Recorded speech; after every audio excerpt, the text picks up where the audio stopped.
Dear students, हम लोग basic terms use in GST देख रहे थे और basic terms use in GST के अंतर्गत एक बहुत इंपॉर्टेंट बेसिक टर्म है जिसका नाम है बिजनेस। बिजनेस यानी क्या? अगर कोई व्यक्ति बिजनेस रन कर रहा है और उस बिजनेस के through taxable value of goods and services supply की जा रही है तो उस गुड्स एंड सर्विसेज की वैल्यू के परसेंटेज जीएसटी उस पर चार्ज होता है। तो ये बहुत इंपॉर्टेंट कंसेप्ट है कि हमें ये अंडरस्टैंड कर लेना होगा कि बिजनेस यानी क्या। बिजनेस का कंसेप्ट समझने के लिए कौन सी एक्टिविटी को बिजनेस कहा जाए, कौन सी एक्टिविटी को बिजनेस नहीं कहा जाता है।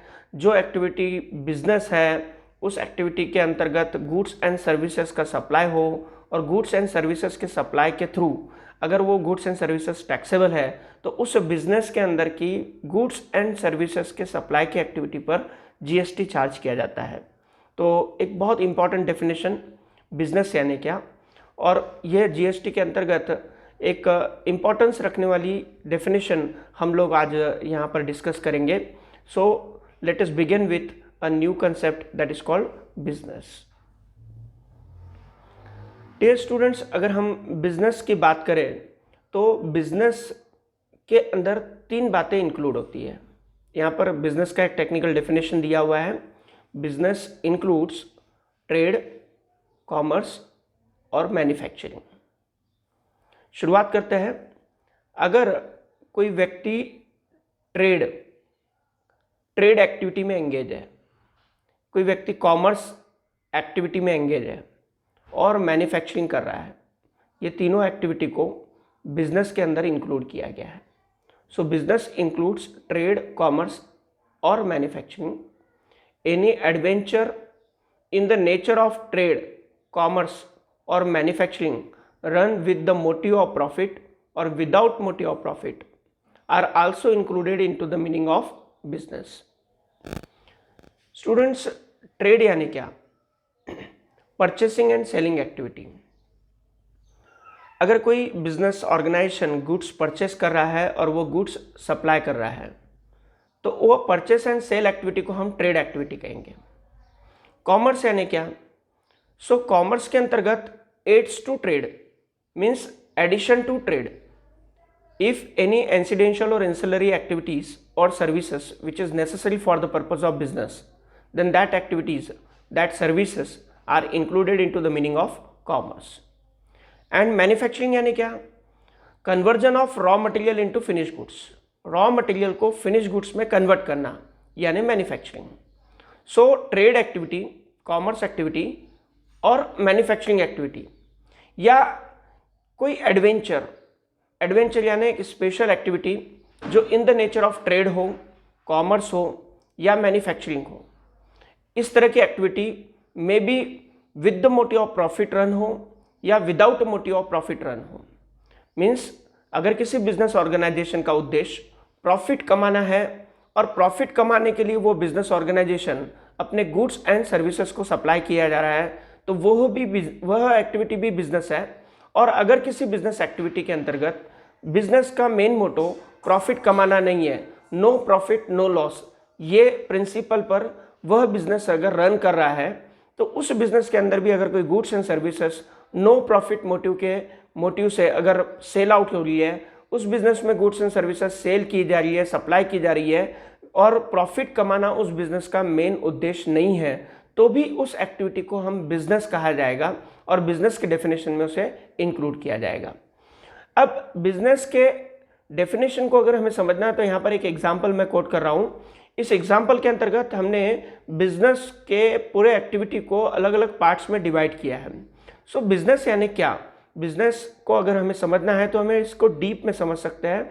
फर्स्ट ऑफ ऑल यहाँ पर एक एग्जाम्पल मैं यहाँ कोट करना चाहता हूँ कि सबसे पहले बिजनेस में प्रोडक्शन एक्टिविटी से बिजनेस की शुरुआत होती है। प्रोडक्शन मीन्स क्या?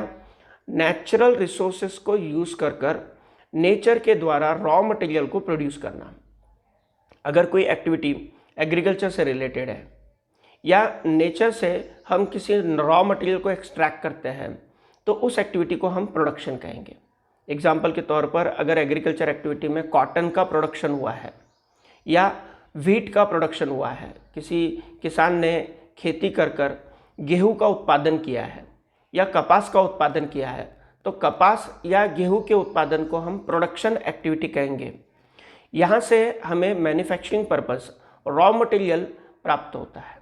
तो पहला स्टेप बिजनेस का प्रोडक्शन है।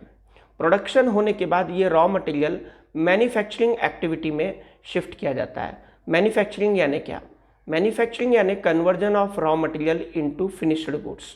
कच्चे माल को पक्के माल में कन्वर्ट करना यानी manufacturing activity. So first of all production कर रॉ मटेरियल प्रोड्यूस करना और प्रोड्यूस किया हुआ रॉ मटेरियल मैन्युफैक्चरिंग एक्टिविटी में इनपुट कर उस गुड्स को मैन्युफैक्चर करना, means conversion of raw material into the finish goods. ये एक्टिविटी को मैन्युफैक्चरिंग कहेंगे। मैन्युफैक्चर किया हुआ गुड्स मैन्युफैक्चरिंग फैक्ट्रीज से हम लोग सप्लाई करेंगे होलसेल मार्केट में, एंड होलसेलर उस गुड्स को रिटेल मार्केट में सप्लाई करेगा। रिटेल मार्केट में सप्लाई करते समय प्रोडक्शन, मैन्युफैक्चरिंग, होलसेल मार्केट और रिटेल मार्केट, इन सभी को अलग अलग कमर्शियल सर्विसेज लगेगी। सो ये services regarding transportation services, marketing services, warehousing services, ये सारी सर्विसेज रिटेल मार्केट को भी लगती है, होलसेल मार्केट में भी लगती है, मैन्युफैक्चरिंग में भी लगती है, प्रोडक्शन में भी लगती है। तो उन सर्विसेज को भी हम इस बिजनेस के डेफिनेशन में इंक्लूड करेंगे। और एनी इंसिडेंशियल और एंसिलरी और डायरेक्टली और इनडायरेक्टली जो सर्विसेज बिजनेस को दी जाती है, उन सर्विसेज को हम क्या कहते हैं? Commerce. That is aids to trade, addition to trade, means any additional to the trade which is the necessary services which is useful for the purpose of business is called commerce। इन सबको combine अगर हम की जाए, इन पूरी activity को अगर हम combinedly कहा जाए, तो ये पूरी एक्टिविटी बिजनेस के अंतर्गत इंक्लूड है। अगर हम एक एग्जांपल लें कि सपोज किसी एग्रीकल्चर एक्टिविटी के थ्रू हमने कॉटन का प्रोडक्शन किया, तो कॉटन का प्रोडक्शन करना यानी रॉ मटेरियल प्रोड्यूस हुआ। अब उस कॉटन को हम जिनिंग प्रेसिंग के थ्रू कॉटन की गठान बनाते हैं और फिर उस कॉटन के थ्रू हम कॉटन का धागा बनाते हैं। तो कॉटन से कॉटन का थ्रेड बनाना, फिर कॉटन के थ्रेड से हम कॉटन का कपड़ा बनाते हैं और फिर कॉटन के कपड़े से हम उस कपड़े को रेडीमेड क्लॉथ में कन्वर्ट करते हैं और रेडीमेड क्लॉथ मार्केट में बेचते हैं। तो कॉटन से कॉटन का थ्रेड बनाना, थ्रेड से कॉटन का कपड़ा बनाना, कॉटन के कपड़े से कॉटन के रेडीमेड क्लॉथ्स बनाना और उन क्लॉथ को मैन्युफैक्चरिंग करना, ये पूरी एक्टिविटी मैन्युफैक्चरिंग के अंतर्गत आती है। सो एग्जांपल बहुत क्लियर है। एग्रीकल्चर एक्टिविटी के थ्रू कॉटन प्रोड्यूस करना यानी प्रोडक्शन, फिर उस कॉटन से कॉटन का कपड़ा मैन्युफैक्चरिंग करना और कॉटन से कॉटन के कपड़े से रेडीमेड क्लॉथ बनाना, ये मैन्युफैक्चरिंग एक्टिविटी। फिर वो मैन्युफैक्चर किया हुआ कॉटन का क्लॉथ या रेडीमेड क्लॉथ हम होलसेल मार्केट में बेचेंगे और होलसेल मार्केट से वो रिटेल मार्केट में जाएगा। और इस पूरी प्रोसेस में बहुत सारी कमर्शियल सर्विसेज और कॉमर्स की सर्विसेज को हम यूज़ करेंगे। इस पूरी एक्टिविटी को कंबाइन करने के बाद हम हमारा फिनिश गुड्स कंज्यूमर तक सप्लाई कर पाएंगे। सो अगर किसी बिजनेस के थ्रू गुड्स प्रोड्यूस कर मैन्युफैक्चरिंग कर wholesale market activity, retail market activity और कमर्शियल सर्विसेज को यूज़ कर मार्केट में सप्लाई किया जाता है, तो उस गुड्स के ऊपर जीएसटी चार्ज होता है। सो बिजनेस के कंसेप्ट के अंतर्गत अगर production, manufacturing, wholesale market activity, retail market activity, services and commerce की एक्टिविटी को अगर हम इंक्लूड कर दें, तो ये पूरी एक्टिविटी को कंबाइनली हम कहेंगे business activity. So I think so ये एग्जाम्पल के थ्रू आपको बिजनेस का कंसेप्ट समझ गया होगा। बिजनेस के कंसेप्ट में क्या क्या इंक्लूड है, जैसे कि हमने डिस्कस किया, बिजनेस में ट्रेड इंक्लूड है। Trade means purchasing and selling activity. If कोई बिजनेस ऑर्गेनाइजेशन गुड्स परचेस कर रहा है और उस गुड्स को वो मार्केट में सप्लाई कर रहा है, तो उस एक्टिविटी को हम क्या कहेंगे? ट्रेड। अगर कोई व्यक्ति प्रोडक्शन कर रहा है, प्रोडक्शन मीन्स किसी नेचुरल रिसोर्सेज को यूज़ कर हम कोई रॉ मटेरियल प्रोड्यूस कर रहा है, तो उस एक्टिविटी को हम प्रोडक्शन कहेंगे। प्रोडक्शन के थ्रू रॉ मटेरियल प्राप्त होता है और जो रॉ मटेरियल हमें प्राप्त हुआ वो प्रोडक्शन होने के बाद मैन्युफैक्चरिंग एक्टिविटी में इनपुट होता है। मैन्युफैक्चरिंग एक्टिविटी में उस रॉ मटेरियल को फिनिश गुड्स में कन्वर्ट किया जाता है, मतलब कच्चा माल पक्के माल में परिवर्तित किया जाता है। उस एक्टिविटी को हम मैन्युफैक्चरिंग एक्टिविटी कहेंगे। इन सारी एक्टिविटी को परफॉर्म करने के लिए हमें कॉमर्स का उपयोग करना होगा। उसके अलावा बिजनेस के डेफिनेशन में हम प्रोफेशन को भी इंक्लूड कर सकते हैं।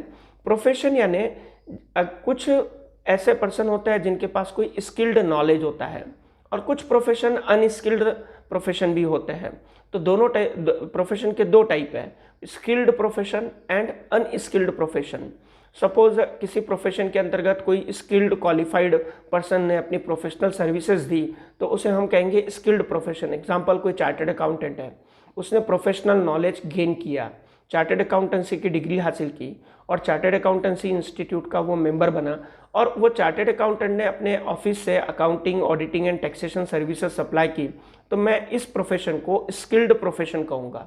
उदाहरण के तौर पे कोई पर्टिकुलर नॉलेज का उपयोग कर हम उस नॉलेज के थ्रू स्किल्ड सर्विसेज सप्लाई कर रहे हैं, तो उस प्रोफेशन को हम स्किल्ड प्रोफेशन कहेंगे। बट कुछ प्रोफेशन ऐसे होते हैं जिसमें सर्विसेज सप्लाई की जाती है बट किसी प्रोफेशनल क्वालिफिकेशन या प्रोफेशनल नॉलेज की उसमें ज़रूरत नहीं होती है, एक प्रोफेशनल स्किल के थ्रू हम उन सर्विसेज को सप्लाई कर सकते हैं। तो उन प्रोफेशन को हम मे बी अनस्किल्ड प्रोफेशन के अंतर्गत भी क्लासीफाई कर सकते हैं। सो प्रोफेशन में स्किल्ड प्रोफेशन भी इंक्लूड है, अनस्किल्ड प्रोफेशन भी इंक्लूड है। एनीहाउ इन प्रोफेशन के थ्रू सर्विसेज सप्लाई की जाती है, और सर्विसेज की वैल्यू पर, अगर वो सर्विसेज टैक्सेबल सर्विसेज है तो उन सर्विसेज की वैल्यू पर जीएसटी चार्ज होता है। इसके अलावा कोई एडवेंचर है। Adventure means any particular activity, कोई एक्टिविटी को हम परफॉर्म कर रहे हैं और वो activity in the nature of trade, production, manufacturing, profession, इस एक्टिविटी से रिलेटेड है, तो उस एडवेंचर को भी हम क्या कहेंगे, बिजनेस। बिजनेस में एक और इम्पॉर्टेंट डेफिनेशन इंक्लूड है, wager. Wager means it included bet या gamble. Any activity which is related with betting और gambling is called wager. So wager activity को भी बिजनेस एक्टिविटी में इंक्लूड किया। अब बिजनेस को अगर हमें और डीप में समझना है तो बिजनेस के कुछ कैरेक्टरिस्टिक्स यहाँ पर मेंशन किए गए हैं। एनी एक्टिविटी और ट्रांजैक्शन इन कनेक्शन विथ और incidental and ancillary to the above, means any activity which is incidental और ancillary to the trade, commerce और मैन्युफैक्चरिंग इज कॉल्ड बिजनेस। परंतु ये बिजनेस एक्टिविटी को अगर हम क्लासीफाई करें तो यहाँ पर बिजनेस में बी रेगुलर और इरेगुलर। मतलब रेगुलर बिजनेस को भी हम बिजनेस कहेंगे, और अगर कोई बिजनेस एक्टिविटी इरेगुलर है तो उस इरेगुलर बिजनेस एक्टिविटी को भी हम बिजनेस कहेंगे। मतलब अगर एखादे बिजनेस ऑर्गेनाइजेशन का बिजनेस रेगुलरली पूरे साल भर नहीं चलता है, कुछ सीजन में उनका बिजनेस चलता है, तो उन सीजनल बिजनेस को हम इरेगुलर बिजनेस कहेंगे, जो कि साल के पूरे 365 दिन नहीं चलता है। ऐसे इरेगुलर बिजनेस के अंदर भी अगर कोई गुड्स एंड सर्विसेज को सप्लाई किया जाता है तो उस पर भी जीएसटी चार्ज होता है।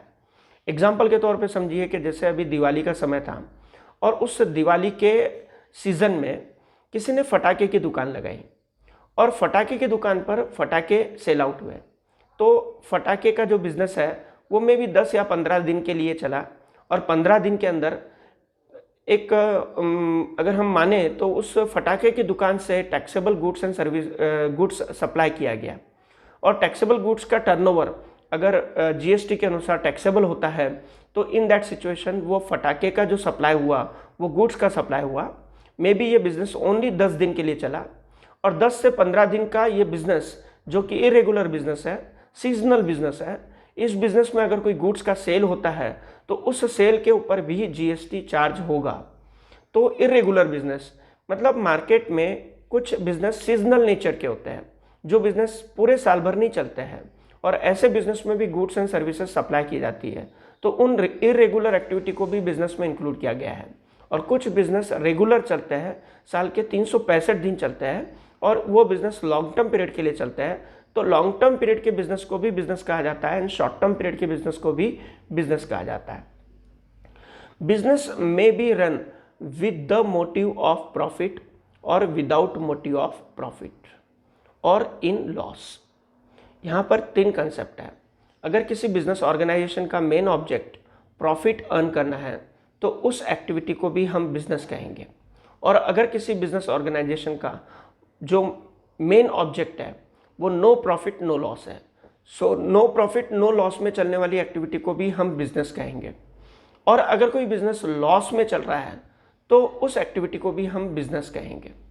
मतलब अगर किसी बिजनेस में लॉस हो रहा है और लॉस के सिचुएशन में भी वो business goods and services supply कर रहा है, तो भी उन गुड्स एंड सर्विसेज की वैल्यू पर जीएसटी चार्ज होगा।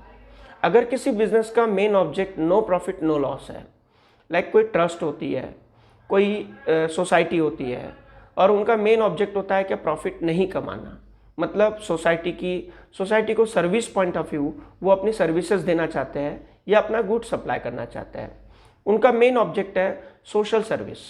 सोशल सर्विस के अंतर्गत वो प्रॉफिट नहीं कमाना चाहते हैं but goods and services supply करना चाहते हैं, तो भी इस एक्टिविटी को बिजनेस के अंदर इंक्लूड किया गया। और इस एक्टिविटी का मेन ऑब्जेक्ट प्रॉफिट न कमाना हो तो भी हम इस एक्टिविटी को बिजनेस कहेंगे। वैसे ही बिजनेस की एक्टिविटी में सेंट्रल गवर्नमेंट के द्वारा या स्टेट गवर्नमेंट के द्वारा या कोई लोकल अथॉरिटी के द्वारा अगर कोई एक्टिविटी रन होती है और through central government, state government या लोकल अथॉरिटी के through goods and services public को सप्लाई की जाती है, तो इन दैट सिचुएशन उस गुड्स एंड सर्विसेज की वैल्यू के ऊपर भी जीएसटी चार्ज होता है। उस एक्टिविटी को भी हम बिजनेस एक्टिविटी कहेंगे। कोई कंपनी है, कोई कारपोरेशन है या कोई बिजनेस एक्टिविटी है जो कि स्टेट गवर्नमेंट के द्वारा रन की जा रही है या सेंट्रल गवर्नमेंट के द्वारा रन की जा रही है, तो इन एक्टिविटीज़ को भी हम बिजनेस की एक्टिविटी में इंक्लूड करते हैं। कोई क्लब है या कोई एसोसिएशन है या कोई सोसाइटी है या कोई बॉडी कॉरपोरेट है या कोई रेस क्लब एक्टिविटी है, सो ये एक्टिविटी को भी हम बिजनेस की एक्टिविटी में इंक्लूड करेंगे। लाइक कोई सोशल क्लब है, उस सोशल क्लब के through goods and services supply की गई, मे बी ये क्लब का object no profit no loss होगा। या कोई एसोसिएशन है, कोई सोसाइटी है जो कि society registered as per society act 1860 के अनुसार सोसाइटी का फॉर्मेशन किया जाता है, या सोसाइटी को हम कहेंगे कोई संस्था है जिनके थ्रू कोई गुड्स एंड सर्विसेज सप्लाई की जा रही है, कोई बॉडी कॉरपोरेट है, या फिर कोई रेस कोर्स है या रेस क्लब एक्टिविटी है जहाँ पर लाइक हॉर्स रेसेस और अदर रेसेस से रिलेटेड एक्टिविटी को वहाँ पर रन किया जाता है, और इन एक्टिविटी के अंदर कोई कमर्शियल सर्विसेज सप्लाई की जा रही है या इन एक्टिविटी के through goods and services supply की जा रही है, तो उन गुड्स एंड सर्विसेज की वैल्यू के ऊपर भी जीएसटी चार्ज होता है और इन एक्टिविटी को भी बिजनेस के अंदर इंक्लूड किया गया है। अब एक बिजनेस में बहुत इंपॉर्टेंट कंसेप्ट इंक्लूड किया गया है, transaction of goods and services in connection with commencement of business और क्लोजर ऑफ बिजनेस। मतलब अगर कोई बिजनेस को हम शुरू कर रहे हैं या उस बिजनेस को हम बंद कर रहे हैं, तो बिजनेस के शुरू करने के जो ट्रांजैक्शन होता है जिसमें हम जो गुड्स एंड सर्विसेज परचेस करते हैं, या बिजनेस क्लोज करने के बाद बिजनेस के गुड्स एंड सर्विसेज को हम सेल आउट करते हैं, सप्लाई करते हैं, तो बिजनेस की क्लोजर एक्टिविटी को भी बिजनेस के ट्रांजैक्शंस में इंक्लूड किया गया है और बिजनेस की कमेंसमेंट एक्टिविटी को भी हमने बिजनेस में इंक्लूड किया गया है। मे बी बिजनेस कमेंस करते समय कोई कैपिटल गुड्स परचेस किया, तो उन कैपिटल गुड्स की वैल्यू के परसेंटेज भी जीएसटी चार्ज होता है, और बिजनेस क्लोज करते समय, बिजनेस वाइंड अप करते समय हम हमारी कैपिटल गुड्स को सेल आउट करते हैं, तो उस कैपिटल गुड्स के सप्लाई को बिजनेस वाइंड अप करते समय कैपिटल गुड्स को हम जो सप्लाई करते हैं उसको भी हम जीएसटी के अंतर्गत कवर करेंगे, उस एक्टिविटी को भी हम बिजनेस एक्टिविटी के अंतर्गत कवर करेंगे। सो बिजनेस की डेफिनेशन का एक वाइड क्लासिफिकेशन यहाँ पर हमने देखा कि बिजनेस में बी रेगुलर और इरेगुलर, बिजनेस में be run with the motive of profit और विदाउट मोटिव ऑफ प्रॉफिट, और may be business run in the situation of loss. Business may be run by central government, state government or local authority or any such type of organization which is run by state government or central government. Business also include club, association, society or any other such type of body or race club organization activity. Such activities are also included into the meaning of business. Or transactions or goods and services which is supplied in connection with commencement of a new business or closure of a old business, that activity is also included into the meaning of business. एक और नया concept है जिस concept में business के अंतर्गत e commerce operator, यह activity भी इंक्लूड है। E commerce operator means digital platform को यूज़ कर अगर गुड्स एंड सर्विसेज सप्लाई की जाती है तो वो गुड्स एंड सर्विसेज की टैक्सेबल वैल्यू पर भी जीएसटी चार्ज होता है। सो डिजिटल प्लेटफॉर्म यानी आजकल अमेज़ॉन कंपनी, फ्लिपकार्ट कंपनी या अदर कंपनीज ई कॉमर्स के थ्रू अपनी गुड्स एंड सर्विसेज सप्लाई करती है। इसे हमें ई कॉमर्स ऑपरेटर कहेंगे। So electronic commerce operator means any person who supply their services through digital platform, means a person who owns, operate or manage digital or electronic facility or platform for electronic commerce. Electronic commerce means the supply of goods and services or both, including digital products over digital or electronic network. By using digital network, by using electronic platform, through electronic websites, through mobile applications, अगर कोई goods and services supply की जाती है तो उन goods and services के supply को e commerce operating इस सर्विसेज के अंतर्गत इंक्लूड की गई है। कई सारे न्यू टेक्नोलॉजिकल ओरिएंटेड नए बिजनेस का एग्जिस्टेंस आ चुका है और इन न्यू टेक्नोलॉजिकल ओरिएंटेड बिजनेसेस के अंतर्गत like Amazon company, Flipkart company और अदर कंपनीज अपने बिजनेस के थ्रू अगर ऑनलाइन प्लेटफॉर्म या ऑनलाइन नेटवर्क के थ्रू अपनी गुड्स एंड सर्विसेज को सप्लाई करते हैं तो उन बिजनेसेस को ई कॉमर्स ऑपरेटर बिजनेस कहा जाता है और ई कॉमर्स ऑपरेटर बिजनेस भी बिजनेस की डेफिनेशन में इंक्लूड है। सो डियर स्टूडेंट्स, एक डीप मीनिंग है बिजनेस की डेफिनेशन का और ये कंसेप्ट समझना बहुत ज़रूरी था कि बिजनेस किसे कहें, कौन सी एक्टिविटी बिजनेस है और कौन सी एक्टिविटी बिजनेस नहीं है। तो बहुत सारे एग्जाम्पल्स यहाँ पर हमने कोट किए। इन एग्जाम्पल्स के थ्रू आपके कंसेप्ट क्लियर होंगे कि अगर कोई एक्टिविटी रेगुलर है, इरेगुलर है, with the motive of profit है, विदाउट मोटिव ऑफ प्रॉफिट है, या इलेक्ट्रॉनिक प्लेटफॉर्म के थ्रू वो अपनी गुड्स एंड सर्विसेज सप्लाई कर रहे हैं, तो ऐसे बिजनेसेस को भी हम बिजनेस कहेंगे। और ये एक्टिविटी में भी शॉर्ट टर्म पीरियड के लिए हो, लॉन्ग टर्म पीरियड के लिए हो, इन सारी एक्टिविटी को हम बिजनेस कहेंगे।